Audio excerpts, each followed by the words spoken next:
అండి. నేనైతే ఈరోజు రెడీ అయిపోయానండి. కన్నయ్యని తీసుకుని అయితే తాతమ్మ వాళ్ళ ఇంటికి తీసుకెళ్తున్నాను అనమాట. అంటే మా నాన్నమ్మ గారి ఇంటికి. నాకైతే వాడికైతే తాతమ్మే కదా, అందుకని ఆయనైతే తాతమ్మ వాళ్ళ ఇంటికి తీసుకెళ్తున్నాను అనమాట. మా నాన్నమ్మ గారు అయితే తణుకులో ఉంటారండి. ఆవిడ కొంచెం కాల్ నొప్పి పెట్టింది అన్నారు. సరే చూసొద్దామని అమ్మ వెళ్తుంటే నన్ను కన్నయ్యని కూడా తీసుకెళ్ళమని చెప్పాను.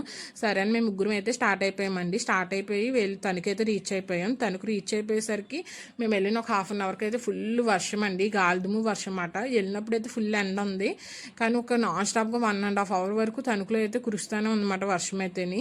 ఏంటో ఈ క్లైమేట్ మార్పులు అయితే తెలియట్లేదు అనమాట.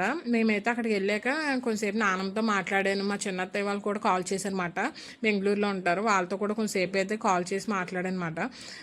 కన్నయ్య అయితే వాళ్ళ తాతమ్మతో చాలాసేపు ఆడుకున్నాడండి. ఉన్నంతసేపు ఆవిడ దగ్గర ఉన్నాడు బాగానే, అసలు పేచీ కూడా పెట్టలేదు అనమాట. భలే నవ్వుతూ ఆడుకున్నాడు. ఎంతైనా వాళ్ళకి అదొక హ్యాపీనెస్ కదా, పెద్దగా వయసు అయిపోయిన వాళ్ళకి ఏంటంటే ఆ పిల్లల్ని చూసుకుంటే అదిని బాగా టైం స్పెండ్ చేసిందన్నమాట నాన్నమ్మ కూడాని.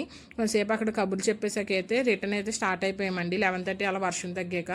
వచ్చేటప్పుడు ఏంటంటే ఇంట్లో కొన్ని కావాల్సిన సామాన్లు ఉంటాయి తీసుకుందామని చెప్పి అయితే ప్లాస్టిక్ సామాన్ షాప్కి వెళ్ళాను. అక్కడ నాకు కావాల్సినవి దొరకలేదు అనమాట. మళ్ళీ ఇంకా డీమార్ట్లో ఉంటాయని చెప్పి అక్కడికైతే వచ్చి డీమార్ట్లో అయితే సరుకులు ఇవన్నీ కూడా తీసేసుకున్నానండి. తీసేసుకుని ఇంక బిల్ వేయించుకుని ఇంటికి అయితే రిటర్న్ అయిపోయినమాట. షాపింగ్ చేసినంతసేపు బాగానే ఉంటుందండి, కానీ ఇంటికి వచ్చాక అవి సర్దుకునేసరికి తెలుస్తుంది. అదే అసలైన పెద్ద టాస్క్ మాట. ఈ వీడియో కనుక మీకు నచ్చినట్టయితే లైక్ చేసి, షేర్ చేసి, కామెంట్ చేయండి. Please to subscribe and follow.